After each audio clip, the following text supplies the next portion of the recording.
Thank you for listening to this episode, and follow the podcast on social media by finding @Prestigious_Pod. And if you'd like to be coached on how to live a more prestigious life, you can reach out to me, Chris Beane, @ChrisBeaneOfficial, or by emailing the podcast directly at prestigiousInitiative@gmail.com.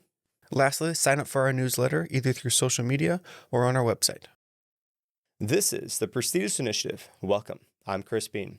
Today we're diving into what it takes to reach your full potential, not just in business, but in life. Joining me is Purdeep Sangha, international renowned coach, advisor, and the author of The Complete Man. Purdeep is known for his holistic approach to high performance, helping men balance business success and fulfilling personal life. Purdeep, welcome to the show. Hey, Chris, thanks for having me. I appreciate it. So, Purdeep, can you tell our listeners a little bit more about who you are and kind of what we're going to talk about here today? Yeah, sure. So I think foremost, I'm a husband. I've been married for 14 years now. I'm a father. I got two little ones, 11-year-old and a 9-year-old. I'm also an entrepreneur. So I'm very passionate about business. I think it's a very important part of society because healthy businesses lead to healthy economies and jobs and families. And I have a number of different advisory firms where we help people grow and scale their business, but also perform at a high level. Because ultimately, I wanted a single place where someone could come and say, hey, look, I want to grow my business. So what are the technical things that I need to do from a business perspective? But hey, I want to do it in a way that I'm fulfilled in life, because I don't want to screw up and I don't want to continue to work 14 hours or be away from my kids and have all of those challenges that come along with growing a successful business. So that's what we did, and over the years we developed expertise in those areas. So it's kind of a one-stop shop approach, because I very much know, because of my background in neuroscience and performance psychology, that it's majority of the challenge that people have when it comes to performance or driving and growing their business is not necessarily a business thing. It's more of a human and personal thing. So that's what we tend to focus on.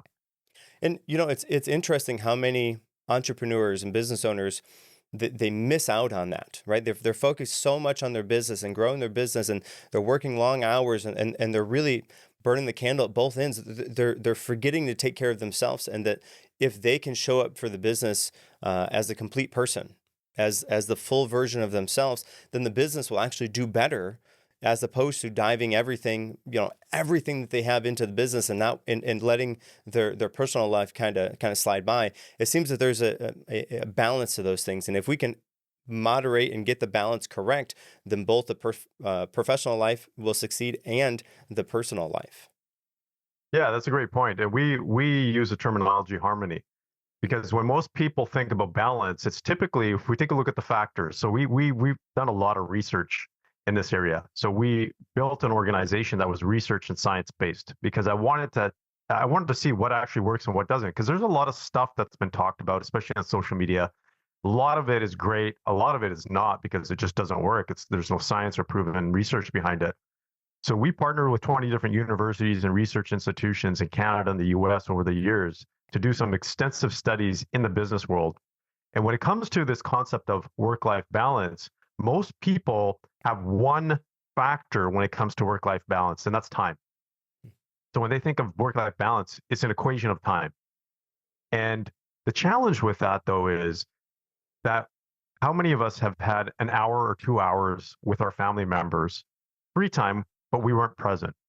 We weren't able to be present, be focused on our family, because we had all these other things going on and thinking about work, or thinking about the things we screwed up on, or the things we could potentially screw up on. So balance is one element, and time is one factor of that. What we take a look at is harmony, which means that are the different aspects of your life positively empowering the other aspects of your life. So that includes not only time, that includes energy, it includes goals, for example, and it also includes emotions. So we have identified a number of other factors that come along with harmony that can say, because you can have a half an hour of intense presence with your family members and be fully engaged and touch everybody at an emotional level, and that can be more than 3 hours of time with them where you're not present. Right. So this is what we take a look at, is the harmony aspect, because just like every other thing in life, it's an ecosystem. And if we can help the individual increase the level of, you can say, fulfillment in each of those elements, it only adds more energy. It adds more excitement, enthusiasm, and passion into the other elements. It's when people get stuck in one aspect of their life. For example, someone could have a really amazing business, but the relationship isn't where they want it to be. We've worked with people like that. And so what ends up happening is over time, they start to lose motivation for their business because they're like, what's the point?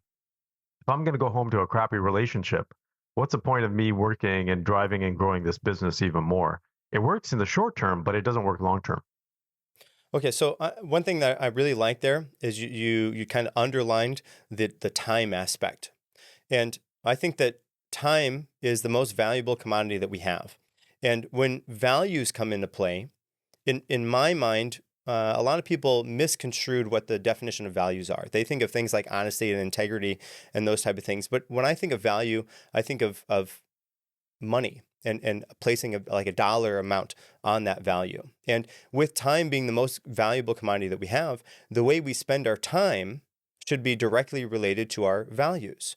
So if you have a value of being a father who's present with their family, then your values need to take over for that. When you have time to spend with your family, your values need to reflect the time that you actually spend. And how do you spend that time? Put the devices or whatever it is that's causing the distractions away so that you can value that time that you spend with your family. And when you're at work, if one of your values is to show up for work and be whatever it is that you want to be at work, then your values need to help align yourself with that and how you spend your time. I think that those two things are uniquely connected, but often don't get the input that people really need to drive and make that happen.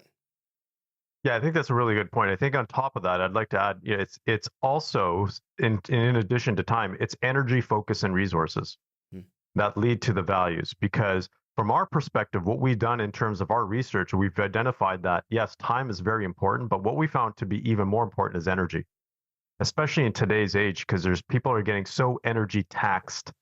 And what I mean by that is there's a lot of low energy happening in society as a whole. That's one of the biggest challenges in organizations today right now, is people may have the time, but they don't have the energy. They just don't have, like, it's either mental, cognitive, emotional, and we can even talk about spiritual energy, but they have less energy. And what we know, though, is that when people have less energy, they're less able to, just like when they don't have enough time, they're less able to live out their values. Okay, so someone may have a high value of, let's just say, health. Let's just consider health a value, a personal value that someone has. Well, they might not have the energy to work out or the energy to eat, have some self-discipline when it comes to eating because they're just low energy. So that's what we see, because when you have low energy, you also have lower levels of execution and lower levels of decision-making, effective decision-making. So that's what we're seeing across the board, is more of an energetic component than just time.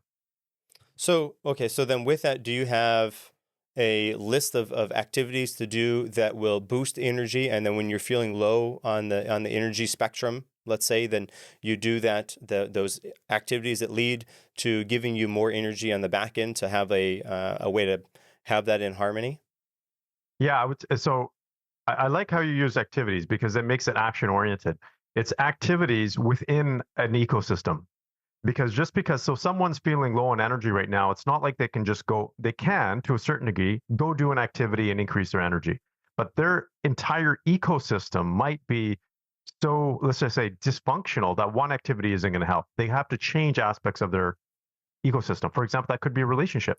That could be their diet, because someone, let's just say, is low energy. It could be because they haven't eaten effectively for the last 6 months. So doing an activity isn't going to shift their body because they're full of toxins or whatever it might be, right? Their cells aren't working effectively. So it's an ecosystem. And that ecosystem, there's elements that need to be addressed. In the short term, if someone does want to increase their energy, yeah, there are proven things scientifically. You can take caffeine, for example. You can take things like nitrous oxide, which can help dilate your veins. You can also go for a walk, spend time in nature, watch a funny movie, engage with people that you have good relationships with. Those are certain types of activities that you can do, and in certain instances, even exercise.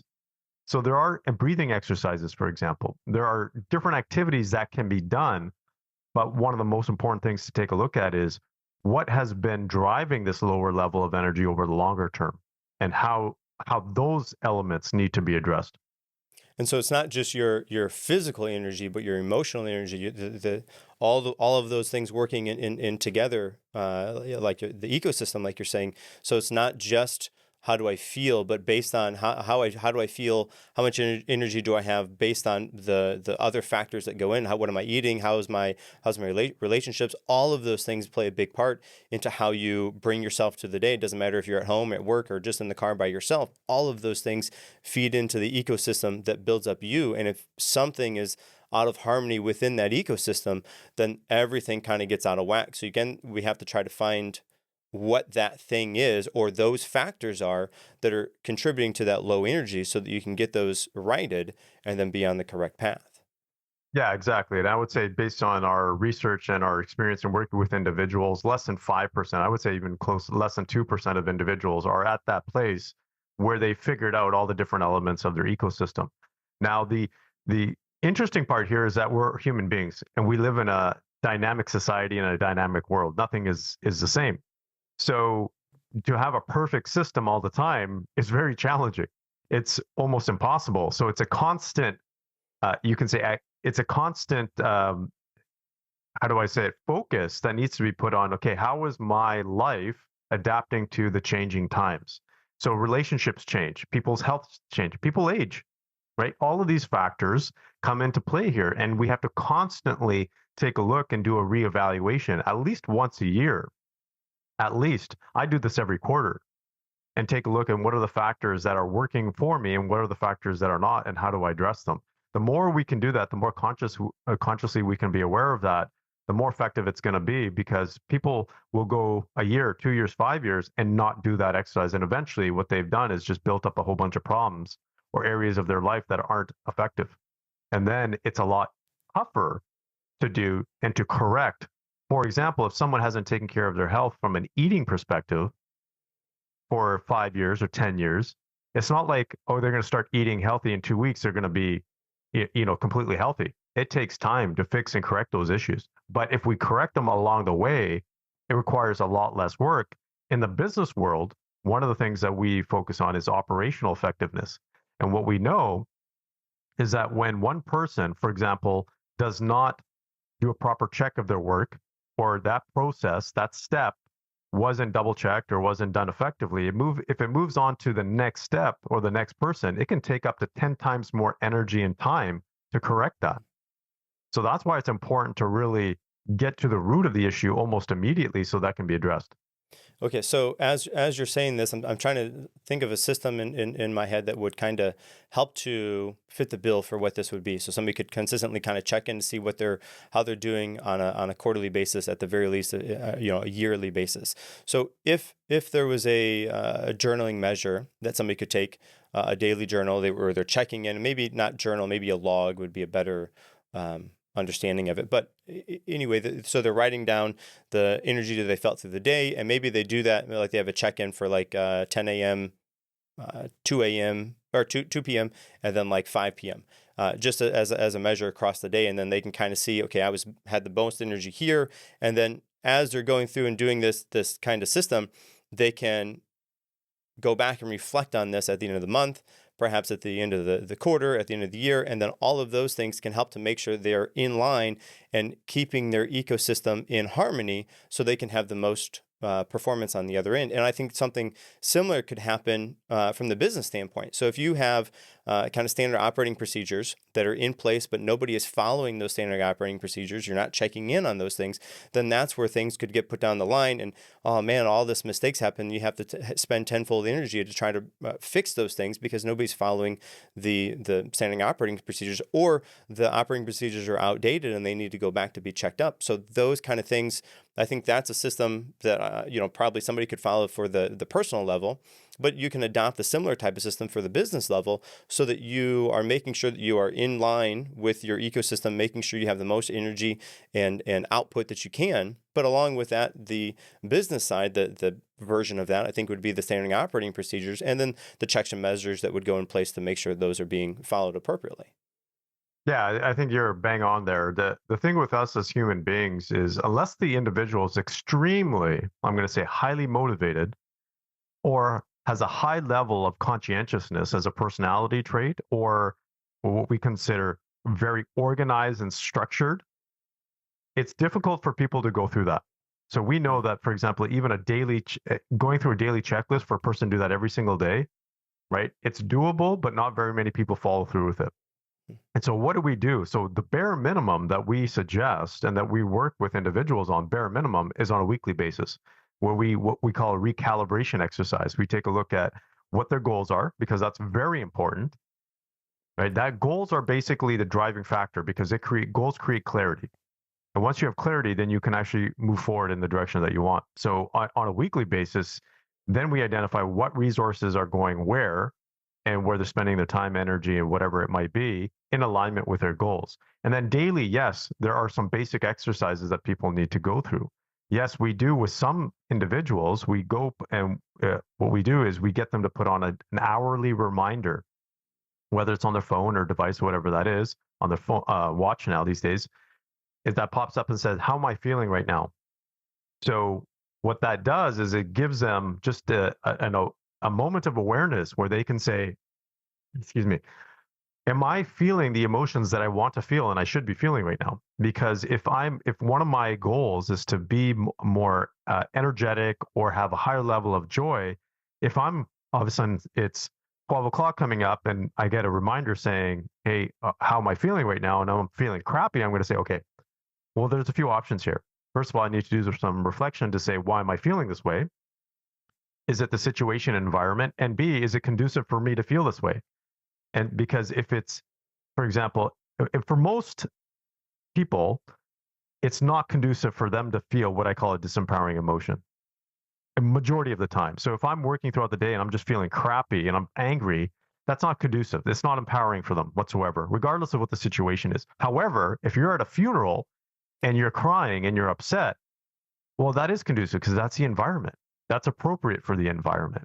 So it's appropriateness according to the environment. The challenge that a lot of people have is that we believe that we don't have a choice when it comes to our emotions. So someone's upset me, so I'm entitled to feel this emotion and be upset, which is like, okay, you can be entitled, but is that actually helping you? Is that helping? Because everybody has a choice. You can flip your emotions once you get trained in terms of how to manage your emotions and master your emotions, but most people choose not to. So it's almost like just like every other practice and habit. We just need to get into that. And once people get into that, then it becomes part of who they are. It's really interesting if we're taking a look at this because this I was from an ethnic background. I'm Indian, so my parents immigrated from India. And one of the ancient, you can say, philosophies, if we is around what we call yoga. The word yoga it's really a discipline, right? We see this as a movement. We see this as kind of like a practice here, right, in Western society, and even in Eastern society as we came into this modern world. But the term yoga came from the root Sanskrit, which means yuj, and yuj means to bind with or to yoke with. And what that means is when we do something to such a degree of discipline, so for example, if it's working out or eating healthy, and we bind with it and we become one with it, meaning that it is now part of who we are rather than an activity that we do, then we have true freedom. That's what it essentially means.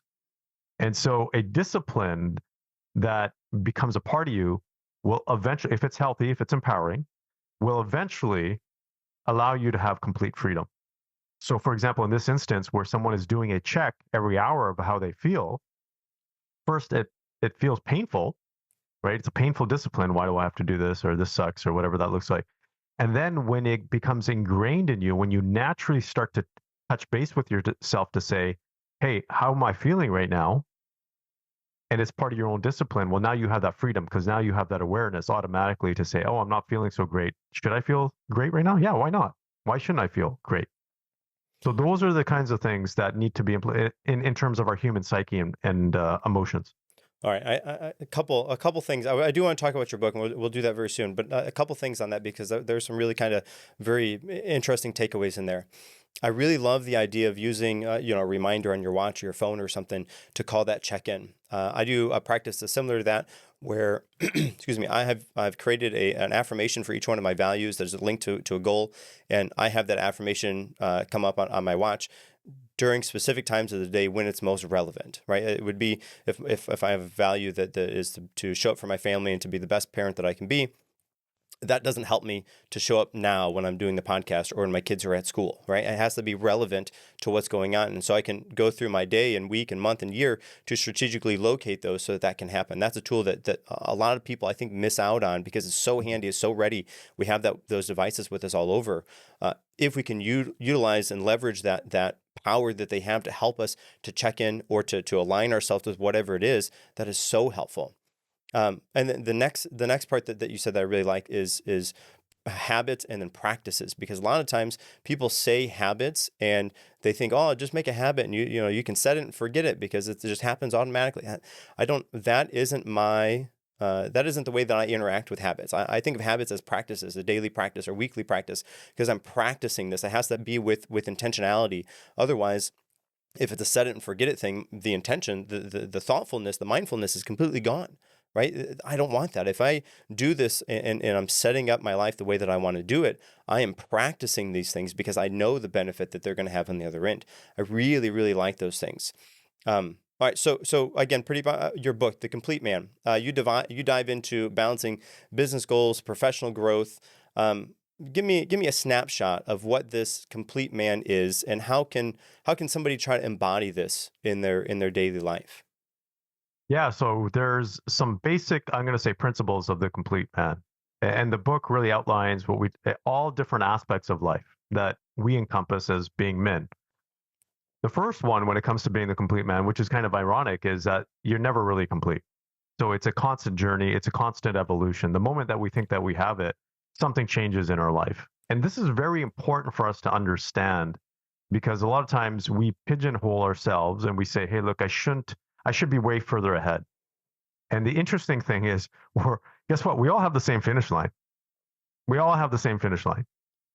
And now it really comes down to how we live our lives until we hit that finish line. Because most people are trying to get to that finish line, and guess what? It's the same for all of us. So that's the first part. The second part is the internal focus versus external focus. And men in particular are more, I'm going to say, apt to this than women are. Women have a lot more self-awareness in certain situations and circumstances, although things are changing now significantly in society, because women have adopted more of a male outlook, a masculine outlook, and more of that energy these days. And what that is that when we want to change something, when we want something in life, or we don't like something in life, we go automatically to trying to change the external environment. So if my marriage isn't working, I'm going to try to change something in my marriage. Or if my career isn't where I want it to be, I'm going to go change something in my career.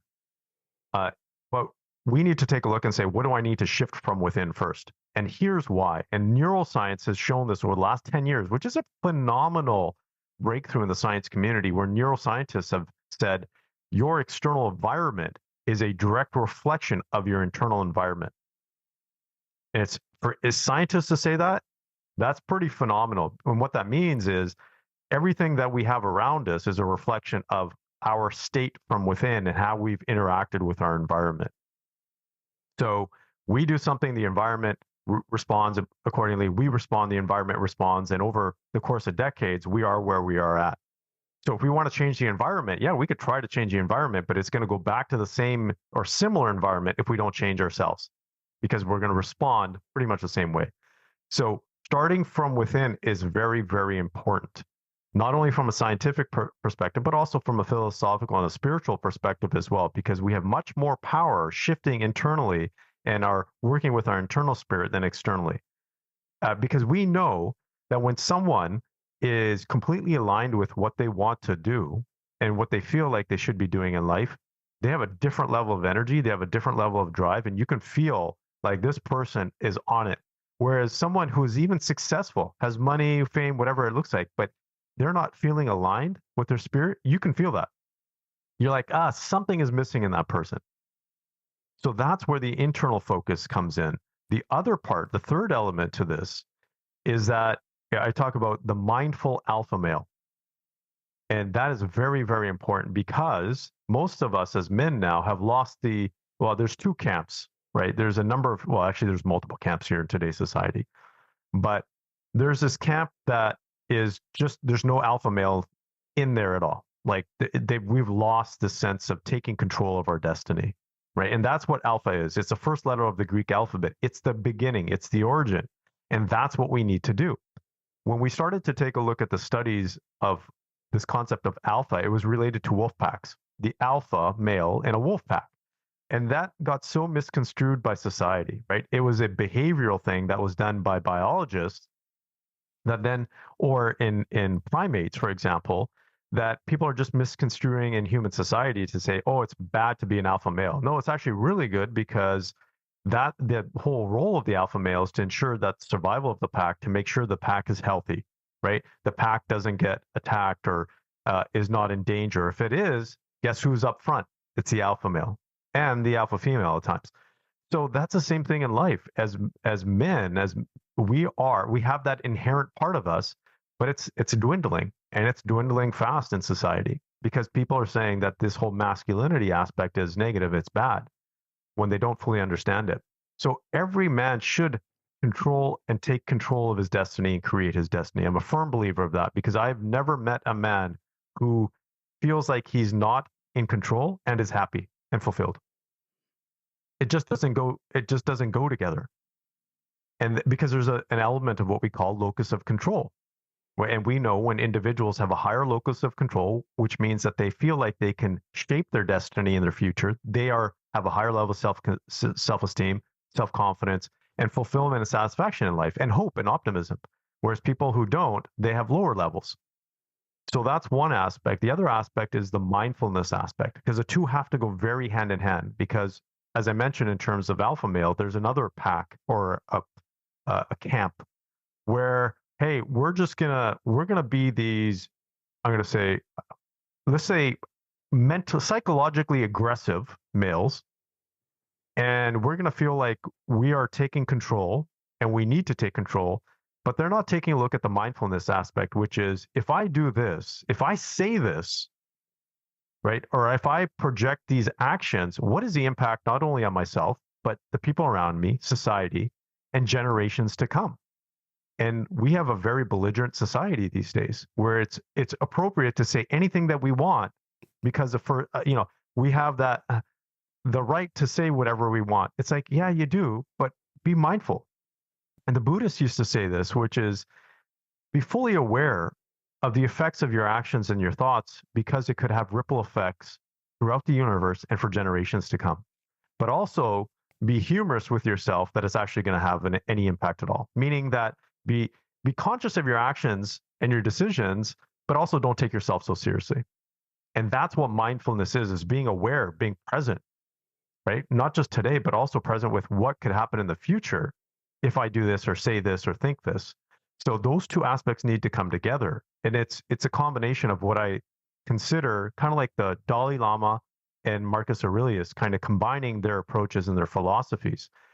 And I had the privilege of being raised by my grandfather as well. My dad was there. My grandfather is an extended Indian family, right? It's typical when your grandparents live with you. My grandfather immigrated from India, and my great grandfather was a spiritual teacher in India for 65 plus years.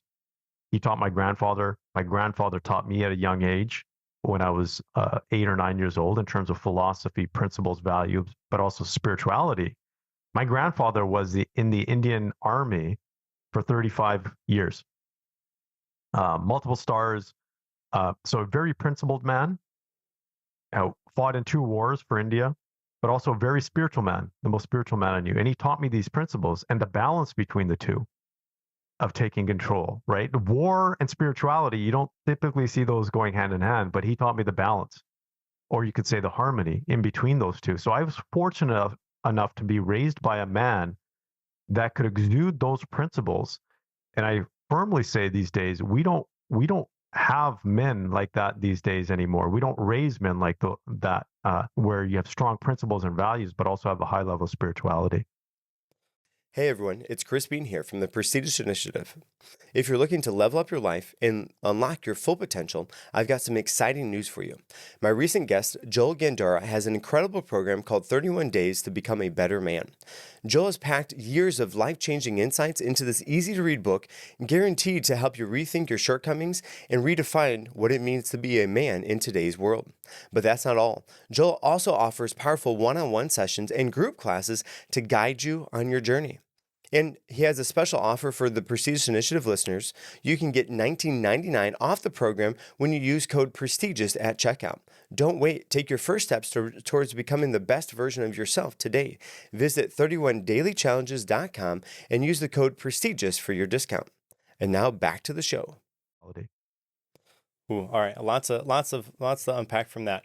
I want to go back to the second principle here, where your internal mindset is like a reflection of your external world, and the way that you think about things are the things that kind of are going to be happening on the other end. And I have not read it yet. I'm like a quarter of the way through reading The Secret, and to me, the way that you are, and maybe I'm doing this on purpose because I'm reading it, but the way that you're saying that makes me think of what The Secret is, where you are thinking these things, and my thoughts have a direct impact on the things that are going to happen, because essentially, if I'm looking for positive things, I'm going to find more positive things. I will be more positive. If I look for negative things, I find negative things, I'm more negative. And with that, the negative thoughts have an opportunity to bring you down, and the positive thoughts have an opportunity to bring you up. And the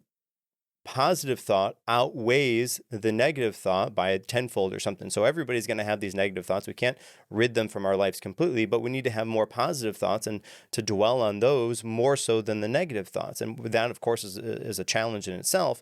But that kind of concept of the things that I'm thinking about, the way that I'm interacting with things, the way that I'm interpreting the things that are happening around me is directly dependent on those things that are happening around me. And that is an interesting connection, I think there. Yeah. Mm. Yeah, as you say that, so our external world is a direct reflection of our internal world. So that's the important thing.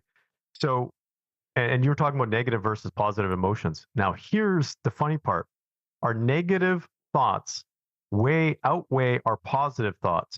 And I don't know what the exact ratio is. There's a number of research, but it's a challenge because many of our thoughts are at the unconscious level. But it's almost like if I'm going to estimate 10 to 1 on the opposite way, where most people have 10 negative thoughts versus positive thoughts, because it's naturally built into our evolutionary biology to be wary of risks, be wary of threats and dangers and disease and all those kinds of things. So it's the opposite, and we have to consciously, so biologically, we're trained the other way.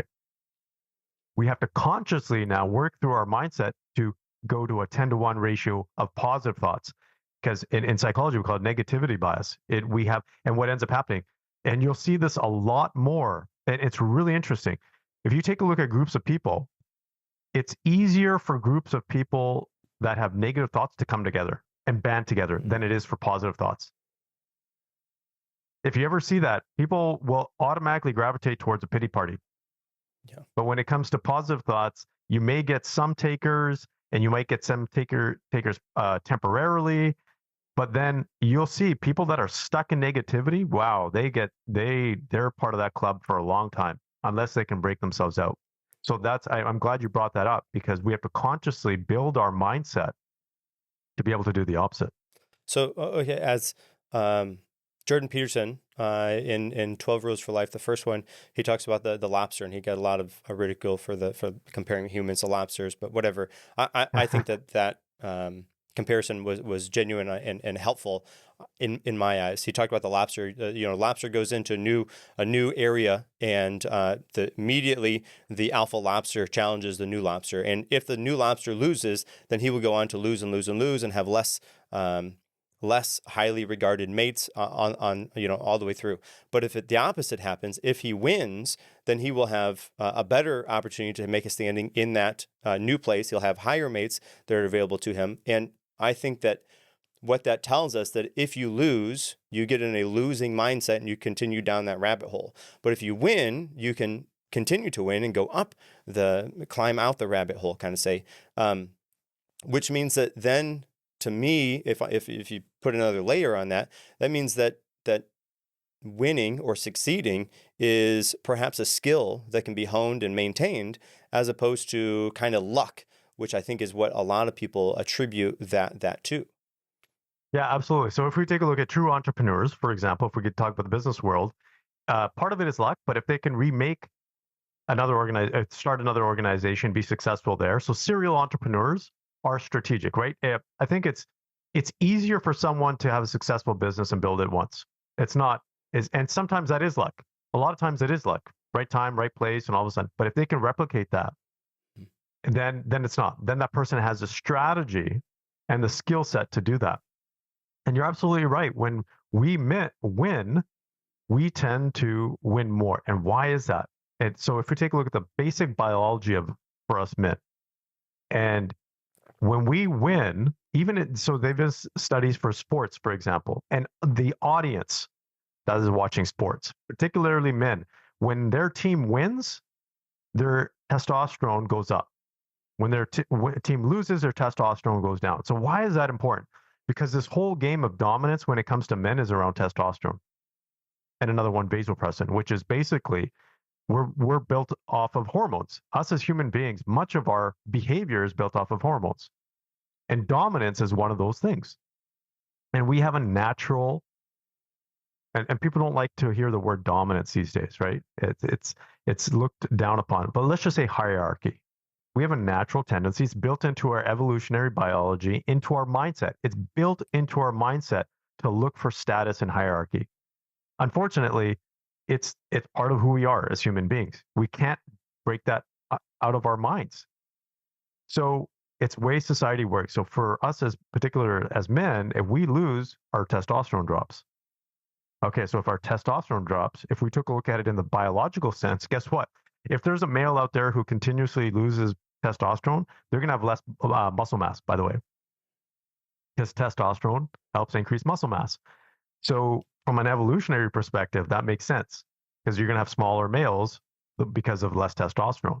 And we also know that men that have, or even primates, because they model a lot of these studies off of primates, the primate that is the alpha has a higher level of testosterone, way higher, has more sex, right?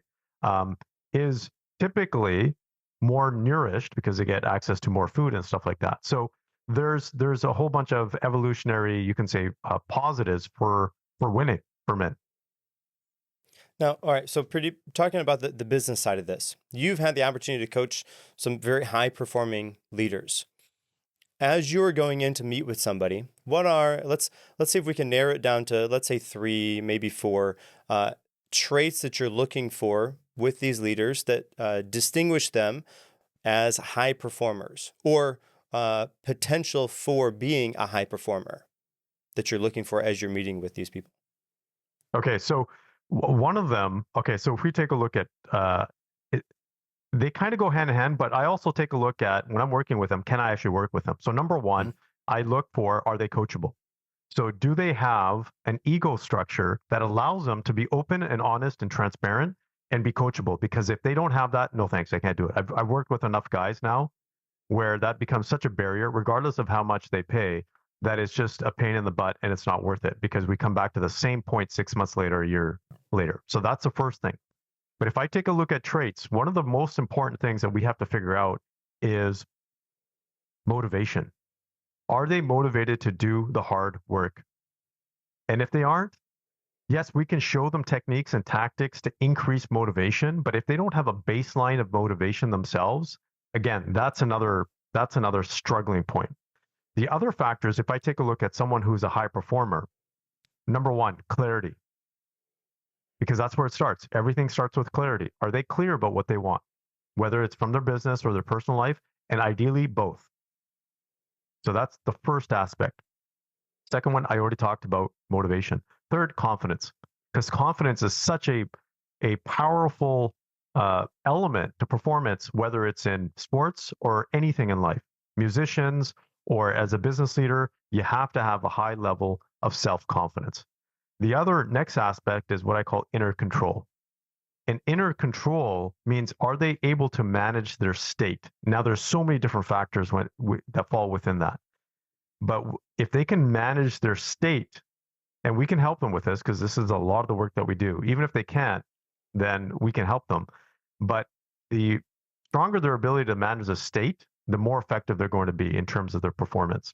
So those are the key elements that I take a look for. There's other things like discipline, very important, high self-integrity, which means that when they tell themselves they're going to do something, they actually do it. But one of the most consistent traits that's been shown through science and through our experience and research as well is optimism.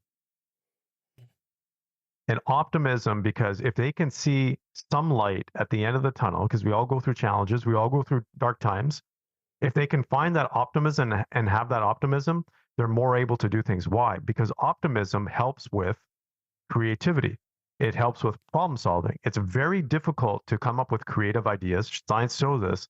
You can't come up with creative ideas when you're in a non-optimistic or a negative state, right? They go against each other. So we all come up against challenges. We all come up against problems. And those individuals that can be creative enough to come up with solutions to their challenges and problems are the ones that ultimately win, right? So if you have two teams that are faced with the same challenges and problems, and team A is more creative in coming up with solutions, they're going to outperform team B. And that's just the way it works. And the same thing goes for us as individuals. So those are the key characteristics. All right. So just to talk about just that last point there for a couple minutes here, you talked earlier about Marcus Aurelius, and Marcus Aurelius we know is from Stoicism, and they have kind of a way of thinking about things that is sort of like, it's raining today. Okay, well, it doesn't really have any effect on me. I can't have any effect on it. I shouldn't be upset about it. So, and then with optimism, I think that Stoicism and optimism can be interrelated, because if I am upset or displeased or however because it's raining outside, then oftentimes if I can apply that to other areas of my life, if things don't go my way at work, or I have this big problem to solve, if I'm dwelling on that in such a way that it pulls me down, then that's where we go into that losing mode and we'll continue to lose. But if I can be optimistic about that, if I can think about how to solve this and not necessarily let it drag me down, if I can have that bring that stoicism kind of mindset to that problem, then that will help me to be more optimistic. That will help me to continue to win and be creative as you solve that problem. So that connection was interesting, because you had mentioned Marcus Aurelius earlier. I just wanted to connect those dots. Yeah, I think that's great. It is a great connection, because we have to put our time, energy, and focus into the things that give us the biggest return. And you're not going to get that on things you can't control. It only happens with the things that we can shift, which is our biggest thing that we can control is our internal environment. So, all right. So speaking of things we can control, what are some psychological strategies that we can use to help men to build resilience and focus in these high stress type of environments that they may find themselves in at work? Okay, so one of the things is, as I mentioned before, being very clear about goals, because clarity creates options.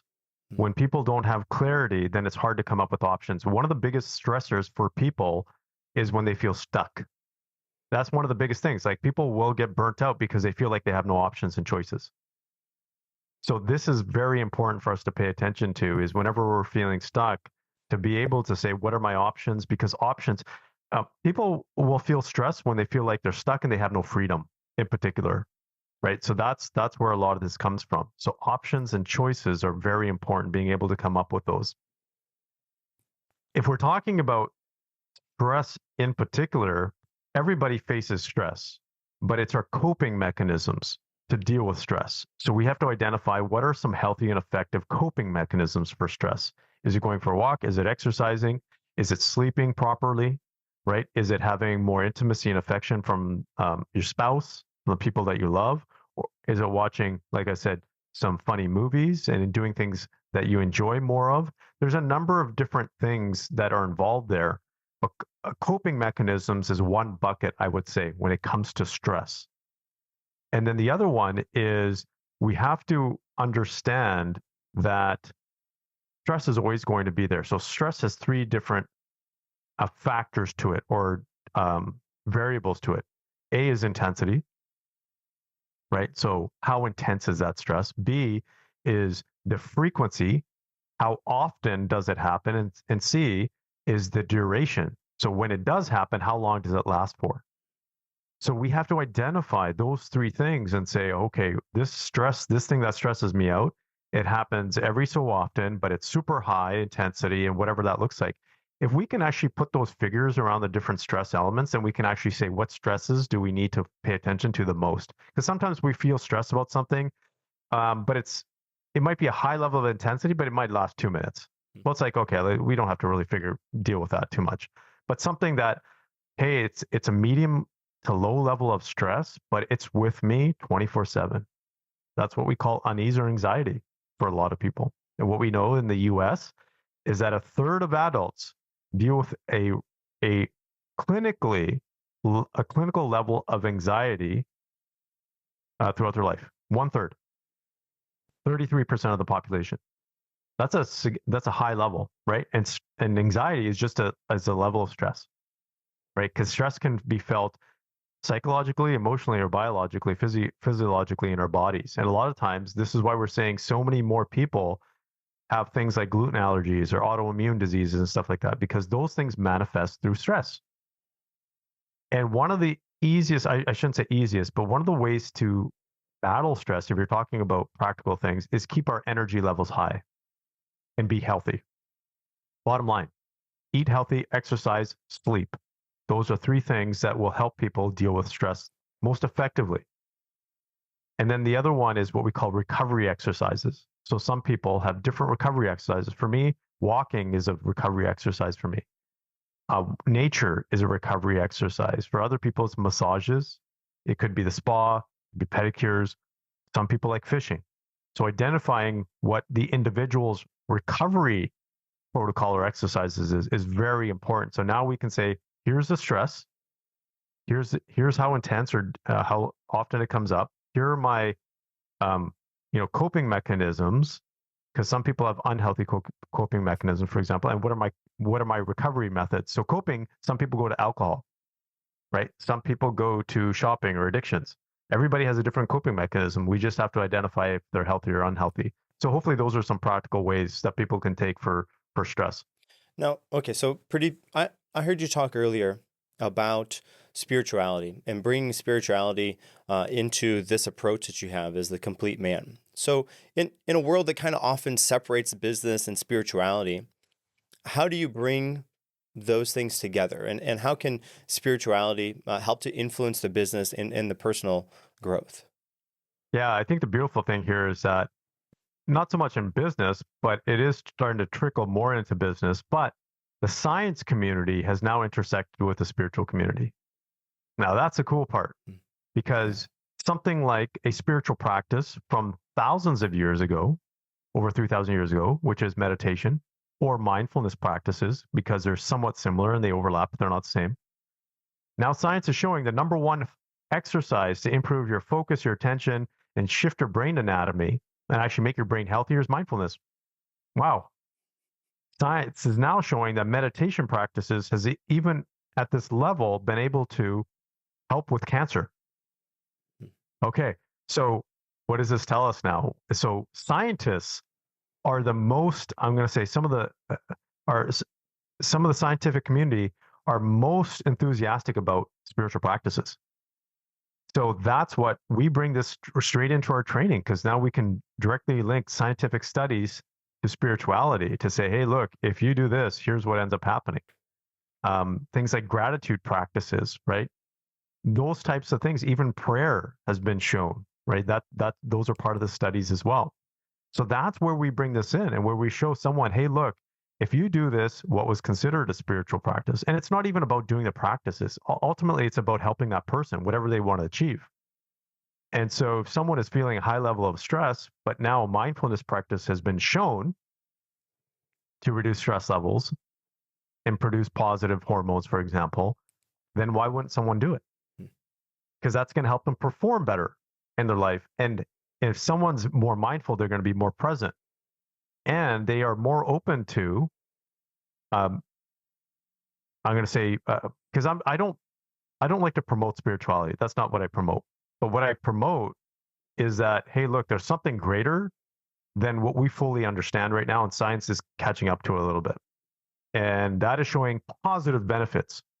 I've never seen any study right now showing negative benefits of spiritual practices, unless, but I can say that in religious, right? From a religion perspective, that's a different story. But someone believing in something greater, having hope, right? Um, I haven't seen a study that has shown any negative consequences as a result of that on that person's well-being. So Well, that's what's happening right now. yeah. So that's really interesting because a lot of times, like you said, the business people, they are separating and they're trying to not do those things. But and kind of along with that, for a long time, the mindfulness practice, the meditation was seen as woo and not like grounded in science. But it's really interesting how now science is finally coming around to understand the things that people have been doing for thousands of years are actually helpful and beneficial in a multitude of different ways. Yeah, and if you take a look at the movie Avatar, well, guess what? That whole concept is based on science, and more research studies are showing this, where they've actually done studies on some of, I think it's 7 or 8 of the biggest rainforests around the world, where they identified there's an energy system. Get this energy system that connects the roots of the trees to biological beings like monkeys in the trees. And they're like, what's going on here? There's something phenomenal going on here, which is the Avatar concept, right? If anybody's watched that movie. So there is something greater that science is starting to catch up on now, that shows that there's something more to us than what we can see. Well, Pradeep, yeah, I want to say thank you. Thank you for sharing your wisdom on achieving ultra performance and becoming the complete man. Your insights on harmonizing business and family and personal growth are truly inspiring. And before we leave, do you have any key thoughts or final takeaways you'd like to leave the audience with? I would say the final takeaway is the power of emotions, because emotions carry energy and they carry information. And if we can learn how to better manage our emotions, because emotions are basically the fundamental aspect of everything: connection, relationships, happiness, joy, like it's all emotions and feeling based.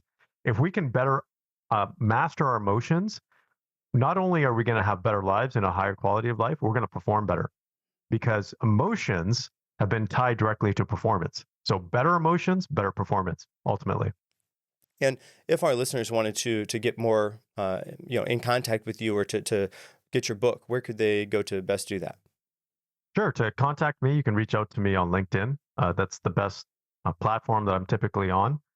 And you can also, if you're interested in getting the book, you can go to completemanbook.com, and that will take you to the physical copy. If you like digital audio or the ebook, there's a combo out there. If you go to completemanaudio.com, and you can use a promo code VICTORY75, so victory, the word, and then number 75 altogether, you get 75% off the digital audio and ebook. Wonderful. Listeners, be sure to check out Pradeep's book and explore his coaching insights. Thank you for tuning in to the Prestige Initiative. Remember to keep striving for excellence in everyday life.